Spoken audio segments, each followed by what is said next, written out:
Welcome. Thank you for joining us for this live streamed Sunday service of the Unitarian Universalist Fellowship of Northfield. My name is Beth Goodell. My wife and our two kids have been members here for about 9 years. UUFN is an inclusive community that nurtures spiritual and intellectual growth and fosters ethical and social responsibility. We're grateful to be gathering both online and in person today, and we extend a warm welcome to everyone, both on Zoom and in the sanctuary. If you are a visitor, we are glad you are with us and invite you to stay after the service to get acquainted. We welcome your questions and look forward to hearing about you. We are mindful that we gather today with different needs. Whatever brings you here, you are welcome to come as you are and take what feeds you. Please know that technical difficulties may arise, yet we offer our best efforts, not with the goal of perfection, but to allow us to connect with one another while keeping our community safe.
Our opening words are by Reverend Gretchen Haley. Do not fail to be surprised by the catching of your breath, the quickening of your heart, the fullness of your eyes, wide and suddenly awake with awe. Here is a place filled with wonder, that still there might be something new born today, that we might be born anew today. Do not fail to notice the changing, the life full and abundant, already beginning by our coming together, already possible by the promises we make to give, to receive, to become more together, and to forgive again and again, the falling short that is always already here. Here we find ourselves among the courageous, feeling ourselves trying to become brave with each in and out of breath, each word, each pause, each song. We give thanks to be on this journey in this faith together. Come, let us worship together.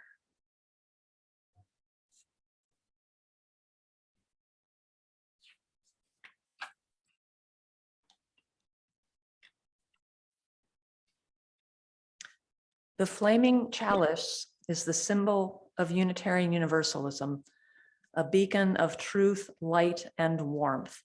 Each Sunday when we gather, we bring this symbol of life together.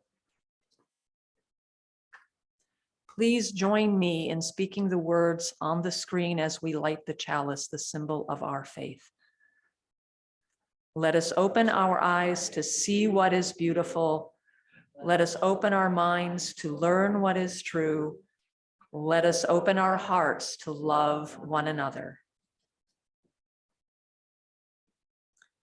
Please rise in body and/or spirit with your masks on in the sanctuary for our opening hymn, For the Beauty of the Earth, number 21 in the hymnal.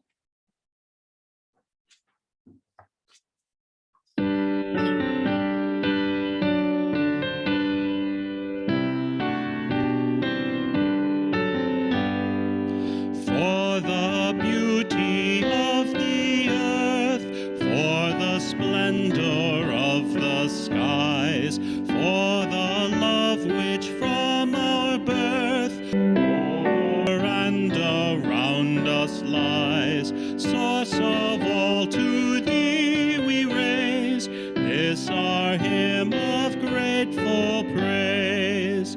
For the joy of ear and eye, for the heart and mind's delight, for the mystic harmony, linking sense to sound and sight, source of all, to thee we raise hymn of grateful praise.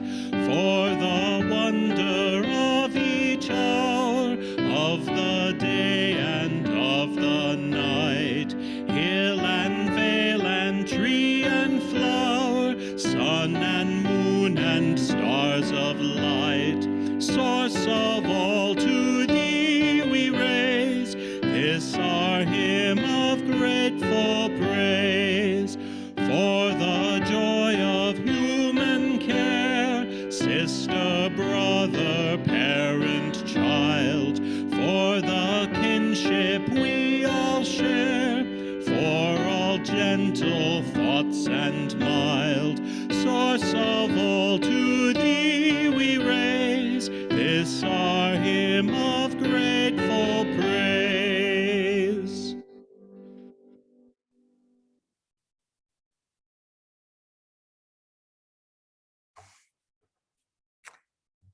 Good morning. My name is the Reverend Sara Smalley, and I serve this congregation as its minister. Each week we gather, we carry the sorrows and celebrations of our own lives. If you have a joy or sorrow you would like to share and you're on Zoom, you may type it into chat, which I am pulling up on my phone now. I will also read aloud the joys and sorrows written on cards here in the sanctuary. Of all of the are sustaining us, and we'll light another candle in honor of the sun. I invite us now to take a few unhurried breaths, to become more brave with the in and out. I invite you to settle into a silence of your understanding, holding our lives and the world in our hearts.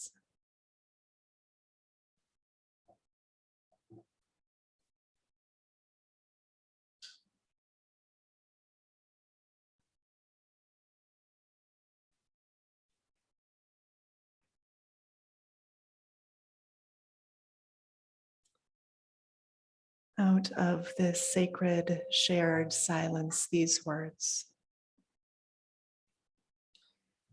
Spirit of life, love that holds us, we gather in reverence and thanks for you. We are grateful for the gift of another breath and for each moment of connection, beauty, and truth. Cry with us in our pain for our world.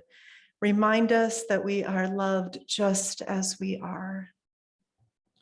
Remind us that we are connected with all there is. Remind us we do not journey alone. Give us what we need today. Call us back to our promises, our commitments, our values. Help us to love ourselves and each other and to show that love in our actions. Make us instruments of justice, equity, and compassion.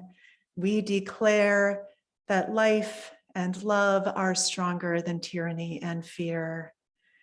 We declare that a world of beauty and love is coming, and we must shape it together. Amen, and blessed be.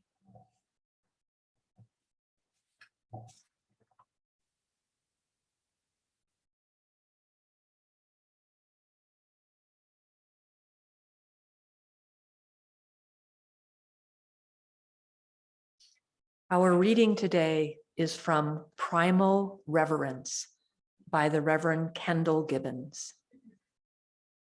The situations are so familiar that they are pretty much cliches. You stand at the shore with the waves beating out their rhythmic crash and the water rushing almost to your feet, seeing nothing but a thin line of horizon where sea and sky meet.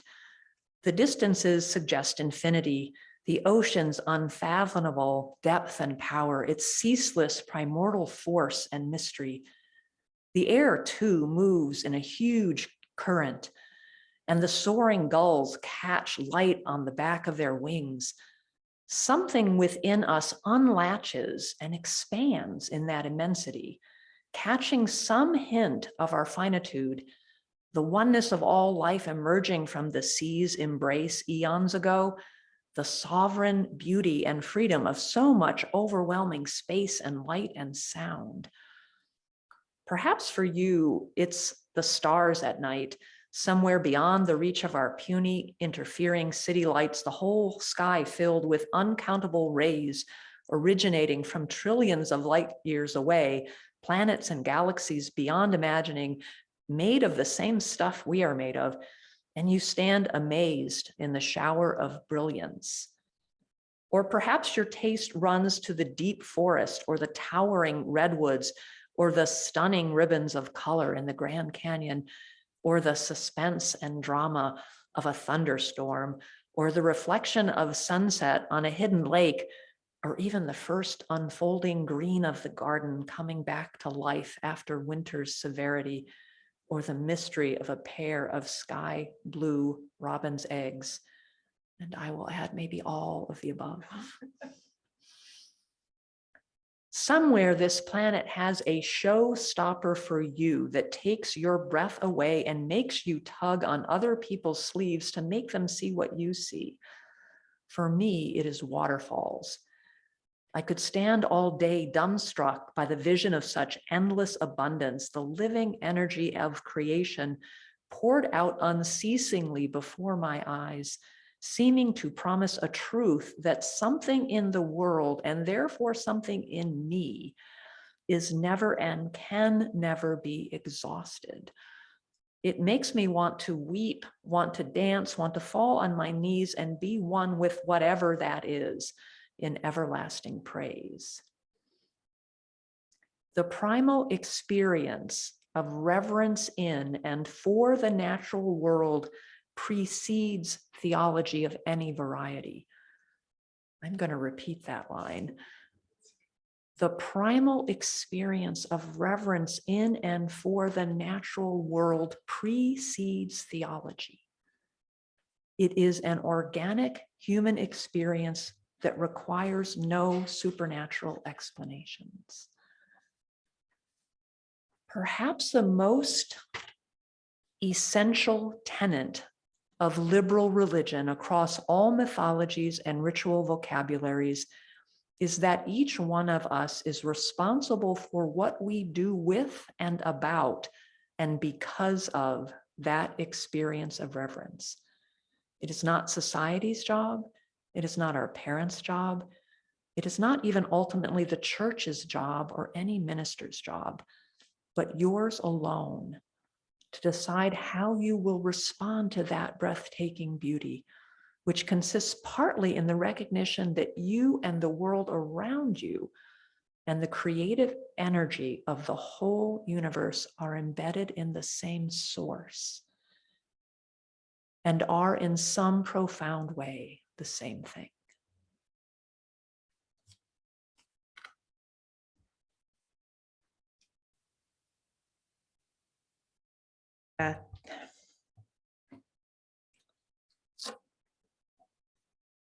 Throughout seminary, I wore a ring with one of my many favorite Indigo Girls lyrics inscribed on it. It read, "Everywhere I turn, all the beauty just keeps shaking me." I used to touch that, I'm still doing it. I used to touch that ring, feel its inscription whenever I felt stressed out or overwhelmed. I needed its reminder so much, in fact, that I eventually broke it. Everywhere I turn, all the beauty just keeps shaking me. This was a reminder not only to cultivate the spiritual practice of looking for beauty and expecting to find it, but to be changed by it. Beauty can shake us to a greater awareness of the present moment and a deeper experience of life. Everywhere I turn, I am shaken to awareness by beauty. If you need some examples of this, be sure to read the Ordinary Beauty display in the back of the sanctuary if you're here in person today, or look at the PowerPoint if you are online. For me, during seminary, I was shaken to awareness walking along Lake Michigan when I was in Chicago for classes. I was shaken to awareness by the clouds in a Georgia O'Keeffe painting at the Institute of Art. The flowers growing in Grant Park reminded me of how color blooms in a gray world. But when I touched that ring the most, when I needed to turn towards beauty the most, wasn't in those moments of natural beauty.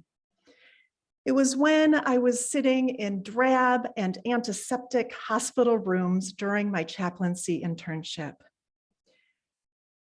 It was in those moments when someone had just heard the worst news of their lives and they reached out their hand. That moment when two family members were yelling at each other because grief and anger sometimes feel the same, and then stopped long enough to share a chocolate pudding cup with 2 spoons. It was watching a middle-aged son brush the barely there wisps of hair off the forehead of his dying, aging mother. Those were the showstoppers that took my breath away. In those hospital rooms, noticing beauty didn't make it hurt any less. If anything, it made the ache all the more acute. Sometimes it hurts to notice how beautiful this life is, and I wouldn't have it any other way. The caption on Brian Andreas's painting entitled Bittersweet reads, "She said she usually cried at least once each day, not because she was sad, but because the world was so beautiful and life was so short." I gave a copy of that print to my mom maybe 25 years ago, and I still remember how we both instantly burst into tears reading it, and then started laughing at how much we were crying, which made us cry all the more, which made us laugh all the more. Could anything be better? Laughter and tears mingling, because the world is so beautiful and life is so short. Something within us unlatches, says Kendall Gibbons. Something within us unlatches and expands when we pause to notice a flower blossom. Not just any blossom, but this one right here, the one right in front of us. How can we stand to take in such beauty? As one of the members of my Sacred Circle group said, and this is a paraphrase shared with permission, I noticed a flower blooming and I stopped to look. The beauty of that blossom moved me to tears. A blossom moves us to tears. Beauty helps us literally come back to our senses, come back into our senses. When I was first thinking about the theme for this month, which is nurturing beauty, I was imagining how we as human beings are called to nurture beauty in this world, how we act in the world to create more beauty, more connection, more justice. And this is absolutely about that, this theme. Beauty isn't just a sweet image for us to passively consume. Beauty isn't something we consume. It is something worth nurturing, worth fighting for. It isn't about being pretty. It's something that tugs at us and draws us into deeper relationship with the world. But beauty is also nurturing. We nurture beauty and beauty nurtures us. A colleague and friend recently confessed that when she was a mom with young kids and utterly overwhelmed, she would serve her kids canned SpaghettiOs for dinner. She had a lot of shame about this. They weren't even organic SpaghettiOs. But then something shifted. The shift wasn't about her all of a sudden making meals from scratch. That was an unrealistic expectation. The shift was realizing she and her children deserved the extra step of putting those microwaved SpaghettiOs into beautiful bowls. We nurture beauty and beauty nurtures us. I would say that beauty saves us. The almost unimaginable beauty of a starry sky with its immensity, and the heart-wrenching beauty of sharing a pudding cup with a dying loved one who you're mad at with its immediacy.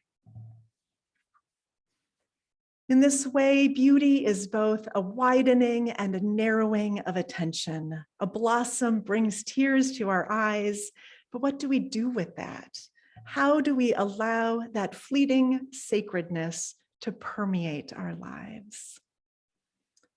Author Glennon Doyle writes, when she wanted to see the face of God, she didn't look up and away. She looked into the eyes of the person sitting next to her, which is harder, which is better. In her gorgeous book, This Here Flesh, the creator of Black liturgies, Cole Arthur Riley, expands on this idea. These are her words. When I speak of wonder, I mean the practice of beholding the beautiful, to be able to marvel at the face of our neighbor with the same awe we have for the mountaintop, the sunlight reflecting. This manner of vision is what will keep us from destroying each other. Our caution is not to become those who focus on beauty in order to dismiss tragedy or to disguise feelings of our own inadequacy. When we ourselves feel ugly and insignificant, or the pain of the world feels unbearable, it can be very comforting to talk of mountains and sunsets. We train our focus on beauty here, there, this poem, that architecture, because it is easier than bearing witness to our own story. We begin to gravitate not towards beauty, but towards illusion. In this state, you are not approaching what you seek. You are running from your own face. But this is not the way of wonder. Wonder requires a person not to forget themselves, but to feel themselves so acutely that their connectedness to every created thing comes into focus. In sacred awe, we are a part of the story. Wonder, Riley concludes, is a force of liberation. It makes sense of what our souls inherently know we are meant for. Wonder is a force of liberation. Beauty is not just a solo pursuit. It's not just a showstopper that takes your breath away. It's what makes you tug on other people's sleeves to make them see what you see. We are inherently meant for connection. We are stardust, conscious of itself. Beauty is what we are and what we share. Whether you are brand new to UUFN or have been a member for decades, I invite you now to imagine a specific time you felt deeply connected to a community, to a group of people. This could be with friends, at work, at this church or another church, during a social justice event, when you were a child, or last week. Imagine a moment you felt connected. You knew you were connected to a group of others. Now keep this moment in mind as I share an image with you. In her book, Emergent Strategy, the self-described wild feminist, Afrofuturist, doula, and author Adrienne Maree Brown writes about murmurations. A murmuration is a large flock of birds, such as starlings, that are not just flying in a flock, but flying in a sort of aerial dance. Hundreds or even thousands of birds shifting and twisting in kinetic alignment as if they were one organism. A murmuration unfurls wide across the sky, then narrows in a dancing ribbon of wind and wings and flight, twisting and soaring. It is gorgeous to watch.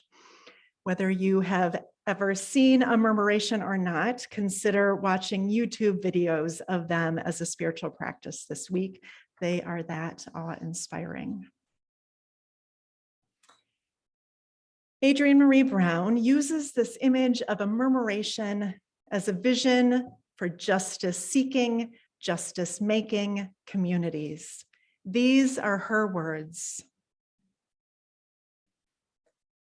My dream is a movement with such deep trust that we move as a murmuration, the way groups of starlings billow, dive, spin, dance collectively through the air to avoid predators. And it also seems to pass time in the most beautiful way possible. She continues, here's how it works in a murmuration. Each creature is tuned into its neighbors.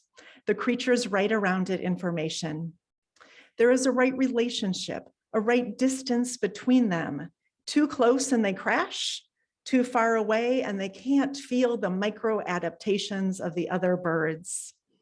There is a deep trust in this, to lift because the birds around you are lifting, to live based on your collective real-time adaptations.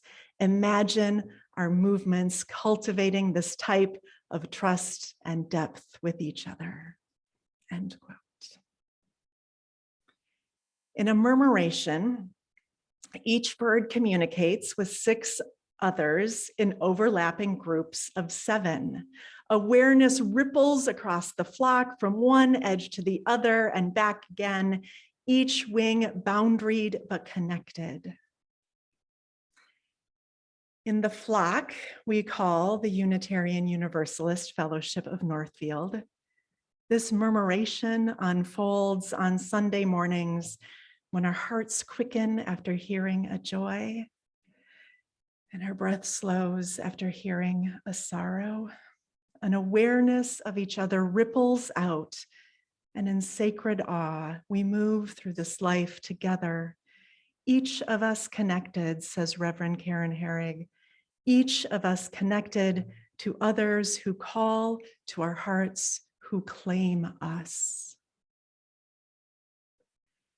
I think in many ways, this is why the pandemic has been so painful. It's been hard to be a murmuration on Zoom. The pain of isolation is a severing of this awareness of how we move together, how our movements affect each other. Even us introverts long to know we are a part of some flowing, soaring beauty somewhere, somehow. Over the past 2 years, we haven't known how to adapt to one another in the ways we used to. Disoriented and disconnected, we've lost some of our micro adaptations to each other, resulting either in distancing or in crashing into each other. Trust is challenging when the pattern we're trying to create together has been so disrupted. But wonder requires a person to not forget themselves, but to feel themselves so acutely that their connectedness to every created thing comes into focus. Beauty saves us again and again. Perhaps at UUFN, we are learning anew what it means to be in a murmuration, to pass the time in the most beautiful way possible, building trust through a network of mutuality that both honors boundaries and responds to change, so that we can become a force of liberation. As Kendall Gibbons reminded us in our reading today, it is up to each of us to decide how we will respond to this hurting and holy world. In her words, perhaps the most essential tenet of liberal religion across all mythologies and ritual vocabularies is that each one of us is responsible for what we do with and about and because of that experience of reverence. It is not society's job, it is not our parents' job, it is not even ultimately the church's job or any minister's job, but yours alone to decide how you will respond to breathtaking beauty. How will you respond to breathtaking beauty? Rise in common cause, says Margaret Walker. Rise in common cause. The world we want to live in needs every winged bird. May it be so. Blessed be. And now please rise in body and or spirit, you beautiful birds, for our hymn, Rising Green, number 1068 in the Teal Hymnal. Teal Hymnal 1068.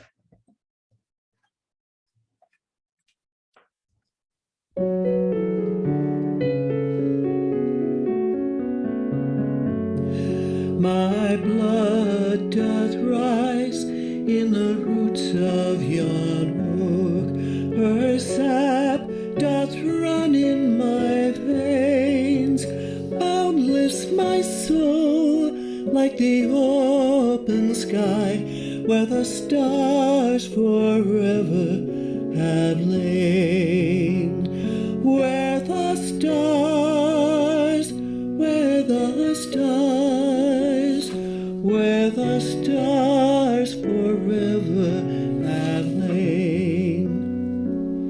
My hands hold the weavings of time without end, my sight as deep as the sea, beating my heart sounds the measures of old, that of love's eternity, that of love, that of love, that of love's eternity. I feel the tides as they answer the moon, rushing on a far distant sand. Winging my song is the wind of my breast, and my love blows over the land. And my love, and my love,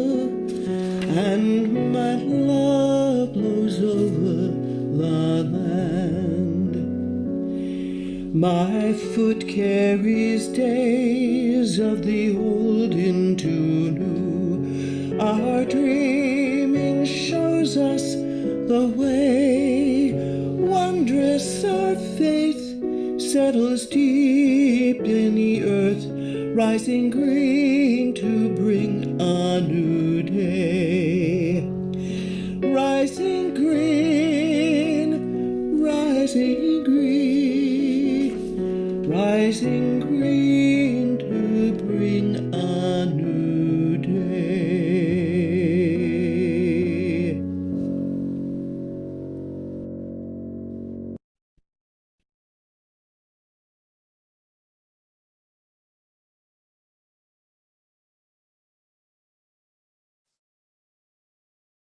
Thank you, Sarah.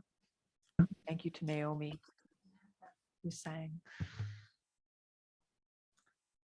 We turn our attention now to the wider world as we take our offertory. This month's Share the Plate recipient is UU the Vote. There is so much at stake in the 2022 elections. UU the Vote is organizing on the state and local levels to fight for fair elections, advance voting rights, protect abortion access, and resist the targeting and criminalization of Black, Indigenous, and people of color communities and our LGBTQ sisters and brothers. Today, our communities can address the current threats to our democracy and human dignity. Please give as generously as you are able by going to our website, uunorthfield.org, clicking on the yellow donate button on the right-hand column, and then selecting Share the Plate.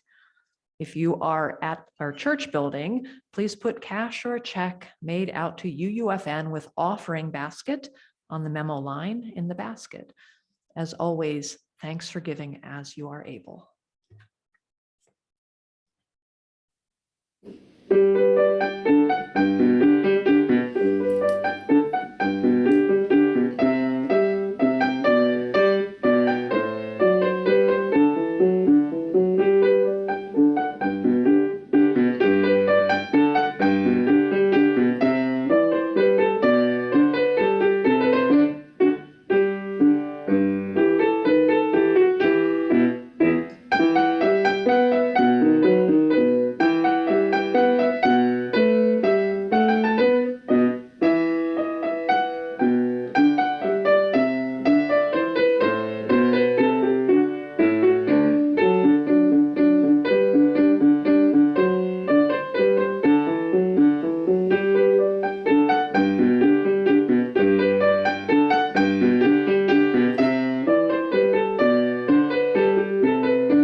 Our closing words are by George Brooks.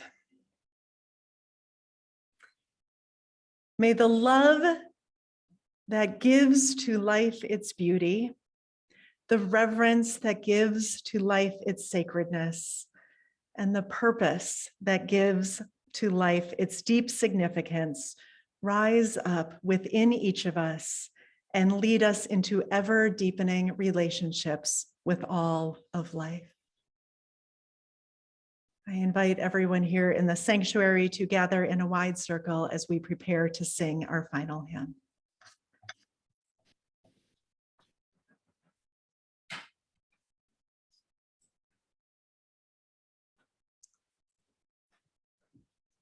We join together in singing Spirit of Life.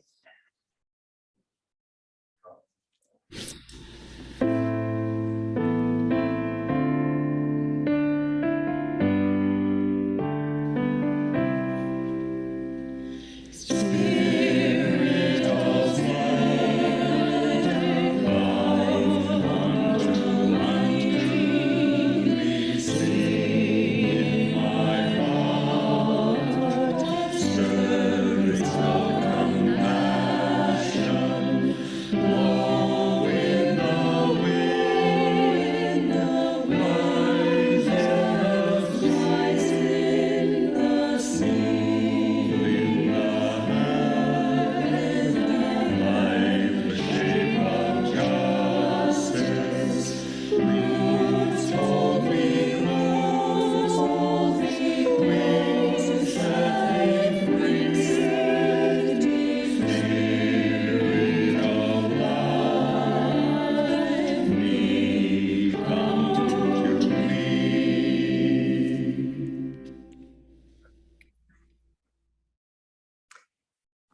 Please join me as we extinguish our chalice. You will see the words on the screen.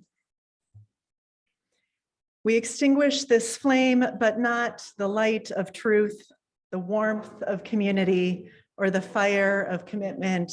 These we carry in our hearts until we are together again. Go in peace.